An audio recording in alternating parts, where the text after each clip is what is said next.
Karen's hands shook as she reviewed the emergency AHOA budget meeting agenda. 3 days had passed since the pool incident, and whispers were growing louder.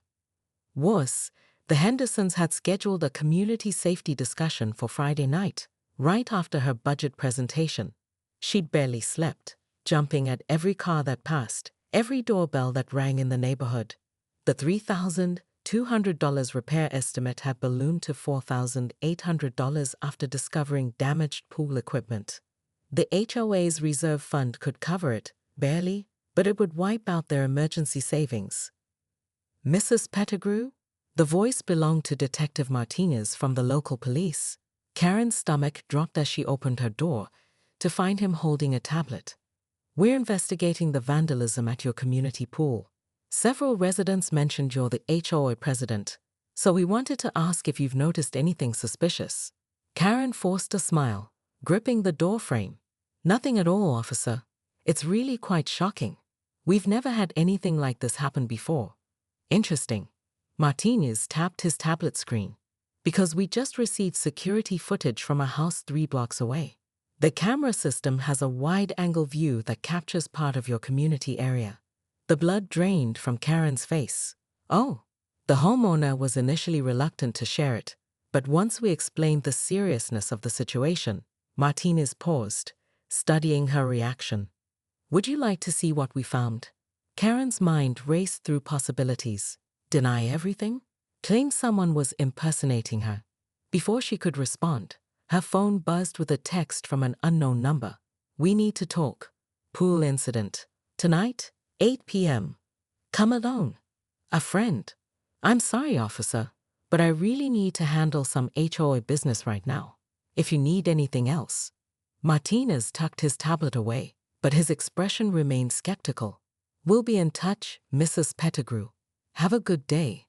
The afternoon crawled by in agony. Karen found herself constantly peeking through her blinds, watching for police cars or angry neighbors. At 7:45 p.m., she reluctantly walked to the community center, her palms sweating despite the cool evening air. Janet Henderson was waiting in the empty meeting room, arms crossed, a laptop open on the table between them. "Sit down, Karen. I don't know what you think you're." "Sit down." Janet's voice was ice cold. She turned the laptop screen toward Karen. The footage was grainy, but unmistakable. Karen's silhouette, her distinctive oversized garden hat, the wheelbarrow, everything. "My neighbor's new security system has night vision," Janet said calmly. "Installed it last month after some package thefts. Lucky for us, unlucky for you." Karen's carefully constructed facade crumbled. "You don't understand the pressure I'm under. The disrespect. That mailbox was a deliberate slap in the face. So you decided to cost our community nearly $5,000 because you didn't like my mailbox color. It wasn't just the mailbox." Karen's voice cracked. "It's everything. No one listens. No one follows the rules. No one appreciates what I do." Janet leaned back, her expression shifting from anger to something almost like pity. "Karen, you've been HOA president for 4 months. In that time, you've issued more violations than the previous president did in 3 years. You've alienated half the neighborhood. And now this." The room fell silent except for the hum of the air conditioning.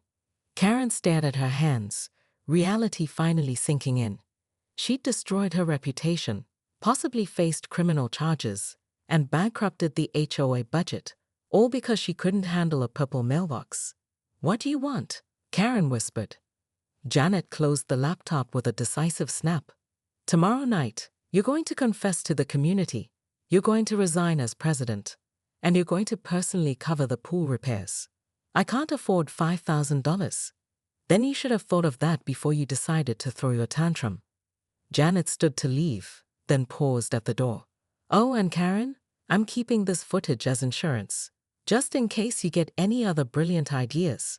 As Janet's footsteps faded down the hallway, Karen sat alone in the fluorescent-lit room, contemplating the ruins of her neighborhood kingdom. The community center had never seen a crowd like this. Every chair was occupied, people lined the walls, and the tension was thick enough to cut with a knife. Karen stood at the podium, her prepared resignation speech crumpled in her sweaty palm, facing a sea of angry faces. "Before we begin," she said, her voice barely audible, "I have something important to confess." The murmur of conversation died instantly. In the front row, Janet Henderson sat with her arms crossed, the laptop containing the incriminating footage resting on her lap like a loaded weapon.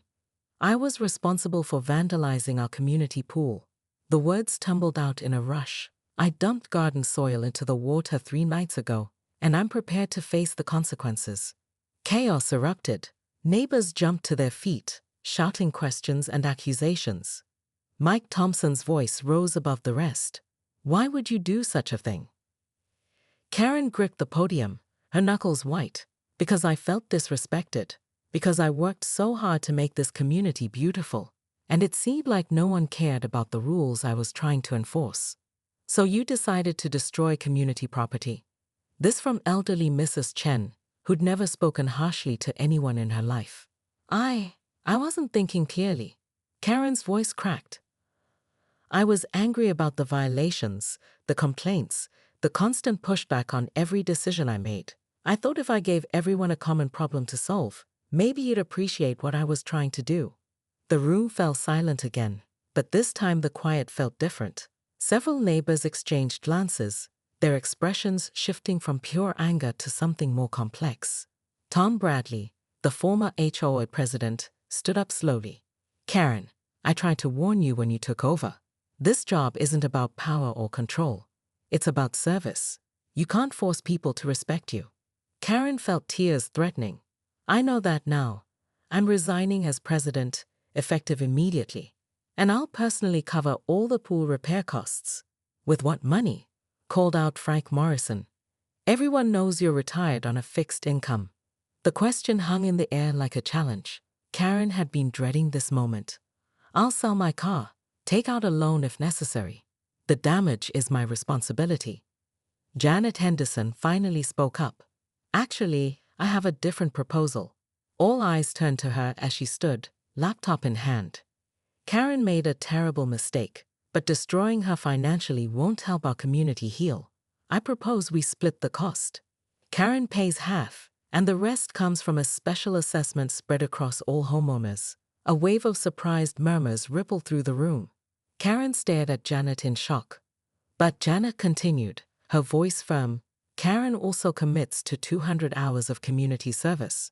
Pool maintenance, landscaping, whatever needs doing. And she attends anger management counseling." "Why would you help her?" someone called out.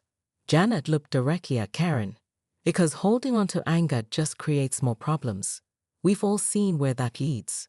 The vote was closer than Karen had expected. 47 in favor, 31 against, with several abstentions. As the meeting broke up, neighbors filed past her with a mixture of disappointment, sympathy, and grudging respect for her confession. 3 weeks later, Karen knelt beside the community pool, scrubbing algae from the tiles in the early morning sun. The water was crystal clear again, and families were already arriving for their Saturday swim sessions. "Looking good, Karen." Janet Henderson's voice made her look up. "The pool's never been cleaner." Karen sat back on her heels, wiping sweat from her forehead. "I owe you more than I can ever repay." "Just keep showing up," Janet said simply. "That's all any of us can do." As Janet walked away, Karen noticed something that made her smile despite herself. The Henderson house still had its purple mailbox, but now it was surrounded by a small garden of purple petunias. And somehow, in the morning light, it looked just right. She returned to her scrubbing, unaware that across the street, new resident Sarah Williams was watching from her kitchen window, making mental notes. Sarah had her own ideas about how the neighborhood should be run, and she'd been studying Karen's mistakes very carefully. The war for Willowbrook Estates was far from over. The security camera footage would later show Karen Pettigrew at 11:47 p.m., dragging a wheelbarrow full of muddy soil across the pristine lawn of Willowbrook Estates. What it couldn't capture was the gleeful expression on her face as she dumped load after load into the community pool, watching the crystal-clear water turn into a murky brown soup. "Take that, you ungrateful neighbors," she muttered. tossing in the last shovelful with theatrical flair. As the newly elected HOA president, Karen had big plans for this community, and if people weren't going to respect her vision voluntarily, she'd give them a reason to pay attention. The plan had crystallized 3 weeks earlier when the Henderson family had dared to install a purple mailbox without prior approval. Purple, in her neighborhood. When Karen had marched over with her citation book, Janet Henderson had actually laughed in her face. "It's just a mailbox, Karen. Maybe find a hobby that doesn't involve harassing your neighbors." The memory still made Karen's jaw clench. She'd spent 17 years climbing the HOA ladder, attending every mind-numbing meeting, memorizing every bylaw, enduring countless arguments about fence heights and flower colors. Now, finally in charge, she deserved respect. By morning, chaos had erupted. Angry residents gathered around the brown cesspool that had once been their neighborhood's crown jewel. Karen stood on her front porch, sipping coffee and watching the drama unfold through her lace curtains. "This is vandalism," shouted Mike Thompson, still in his running shorts. "Who would do such a thing?" Karen's phone buzzed incessantly, with furious messages in the neighborhood group chat. She'd disabled notifications from the Willowbrook Whiners group months ago, but she could imagine the outrage. Let them stew. Let them wonder. Let them realize that actions have consequences. The pool cleaning crew arrived by noon, their faces grim as they surveyed the damage. $3,200 minimum, the supervisor told the crowd. Complete drain, deep clean, new filtration. Could be more if the pumps are damaged. Karen's coffee cup trembled slightly in her hand. She hadn't considered the actual cost. The HOA budget was already stretched thin after the landscape renovation she'd pushed through in the spring. That evening, as Karen walked to her mailbox, she noticed something that made her blood run cold. Every single house on Maple Street had installed a security camera, their lenses pointed directly at the community areas. The Henderson house now sported 3 cameras, all with clear views of the pool. She hurried back inside, her mind racing. The cameras were new, installed after the incident. But what if someone had already had one running? What if there was footage? As she closed her front door, Karen caught sight of her reflection in the hallway mirror. For the first time in weeks, doubt flickered across her face. Had she gone too far?